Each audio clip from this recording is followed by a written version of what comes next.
On June 4, 1944, 150 miles off the coast of Cape Blanco, Africa, something extraordinary happened. 58 German submariners surfaced from the frigid Atlantic, arms raised in surrender. Their vessel, U-505, was crippled and taking on water. As they floated in hostile waters, surrounded by American warships, the men expected the worst, either to be gunned down in the ocean or dragged aboard for brutal interrogation and execution. But instead, they became part of one of the most remarkable wartime events in naval history. They were the first enemy naval crew captured on the high seas by the US Navy since the War of 1812. What happened next, orchestrated by Captain Daniel Gallery, would shock the Germans, change the course of naval warfare, and become a lasting testament to the power of honor in even the most brutal conflicts. To understand the magnitude of that moment, we need to understand what a U-boat represented in 1944. The German submarine U-505 had been attacking Allied shipping for 2 years. Every ship it sank carried not only military equipment but also personal letters, photographs, medical supplies, and vital food for civilians in liberated territories. U-boat attacks weren't just strategic, they were deeply personal. By 1944, submarine warfare had devolved into something especially vicious. German U-boats operated under strict orders to sink Allied ships without warning. In response, Allied forces adopted a ruthless policy of destroying U-boats on sight and rarely attempted rescues. The traditions of naval chivalry were gone. The war at sea had become as merciless as the war on land. It was in this context that Captain Daniel Gallery made a decision that defied both orders and expectations. Gallery, a bold and unconventional Irish-American from Chicago, was in command of Task Group 22.3, including the escort carrier USS Guadalcanal and 5 destroyer escorts. While most were focused on sinking U-boats, Gallery had another goal. He wanted to capture one. His plan was considered impossible. German subs were designed to sink quickly if damaged, and their crews were trained to scuttle the boats rather than allow capture. But Gallery began training his men anyway, believing that if the opportunity ever arose, they had to be ready. That opportunity came unexpectedly.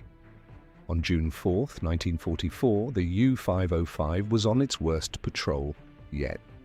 Morale was shattered after the previous captain committed suicide during a depth charge attack. The new commander, Harold Lang, was under pressure, and the crew, exhausted after 2 months at sea without a single kill, believed their boat was cursed. That morning, American aircraft spotted the submarine, and a depth charge attack forced it to the surface. The U-boat was heavily damaged, leaking and smoking. Gallery had only seconds to make a decision: destroy the submarine per standard procedure or try something that hadn't been done in over a century. He gave the order, away all boats. "We're going to board her." German sailors leapt into the sea, abandoning the vessel. Among them was Petty Officer Gottfried Fischer, responsible for setting the explosive charges to scuttle the boat.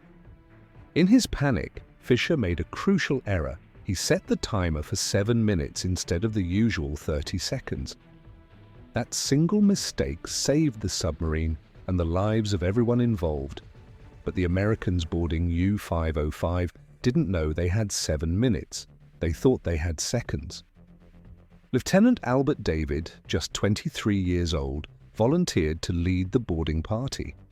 Fully aware he was likely heading into a death trap, he climbed aboard with 2 other sailors, moving quickly through the flooding and burning interior.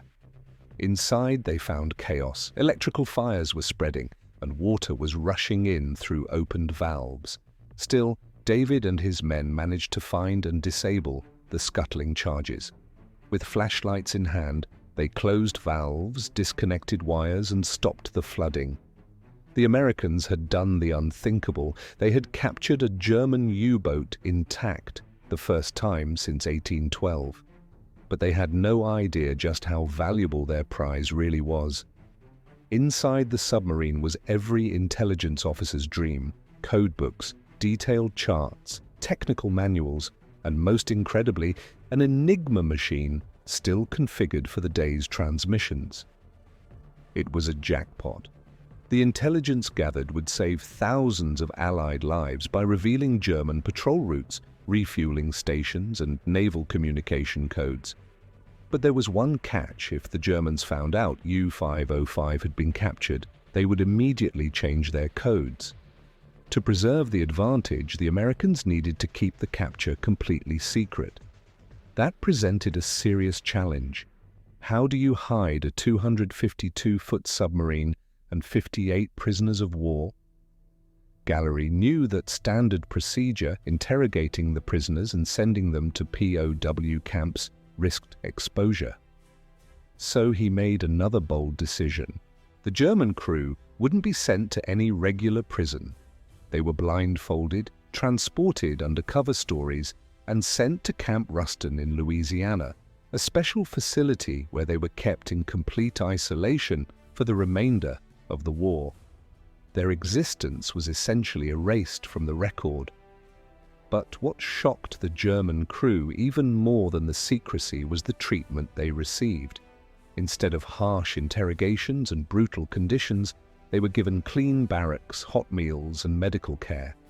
They were allowed to maintain their own internal military discipline and were even paid for their labor. Gallery had given strict orders. These were professional sailors and would be treated with professional respect. The logic was both humane and strategic. Well-treated prisoners were less likely to escape, more likely to cooperate, and, crucially, more likely to keep the secret. This approach worked better than anyone expected. Intelligence officers found the Germans surprisingly cooperative. Their gratitude for being treated with dignity made them more open and honest.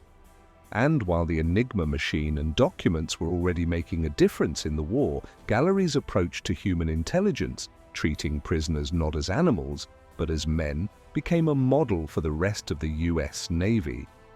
The personal impact was just as profound. American sailors later said the mission felt more meaningful than any combat they'd experienced, not because they had captured an enemy, but because they had preserved humanity in the midst of a brutal war.